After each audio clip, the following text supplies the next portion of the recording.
Hey neighbors, Brent here with your daily prayer challenge. Remember, we're in the middle of a 40-day prayer challenge lasting from last Wednesday until September 23rd when we'll have our official groundbreaking there at our campus, the Church at Wood Forest. Today's reading is day 6. But before I get to it, if you were here in worship with us yesterday, you may recall that I preached from the 11th chapter of Luke, the first 13 verses where the disciples come to Jesus and ask him to teach them something. If you weren't there, you may not know what they were asking him to teach them. If you were, or if you have read your scriptures lately, you may recall that they asked Jesus to teach them how to pray. Jesus responds with teaching them the Lord's Prayer. He goes on to say that God is one who seeks to answer prayer, who isn't one that you've got to beat down the door to get the attention of, and God is the kind of God who gives us what's good for us and doesn't give us what's bad for us. In the end, God gives what God gives, and we should be grateful.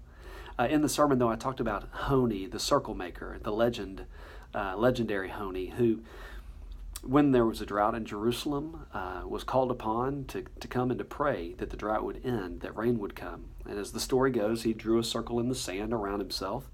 He knelt down in it and then began to beg God, plead God to bring rain.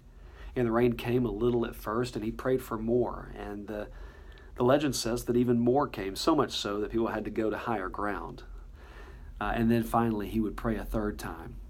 And the third prayer is the one that really spoke to me today in the daily journal. Now, today's title is Shameless Audacity, and talking about the importance of praying audacious prayers. And some of the things I've underlined that Mark says to us here is God won't answer 100% of the prayers we don't pray. So, of course, we should be praying. But if we aren't willing to risk our reputation in our prayer lives, we'll never establish God's reputation. And then finally, the last thing I underlined here on this page is the impossible prayers that honor God because they reveal our faith and allow God to reveal His glory. At the end of the day, our prayers aren't to get what we want. Our prayers are to receive what God has for us, trusting that they are what's best for us. And so when I turned the page, I got down to this third prayer that Honi had prayed. And it is a prayer that I'm seeking to pray throughout the rest of today. And maybe it's a prayer that you would be willing to pray with your families tonight as you circle up. This was his prayer. Not for such rain have I prayed, the overpowering rain that had come as a result of his second prayer. Not for that have I prayed, but for rain of your favor, your blessing, and your graciousness.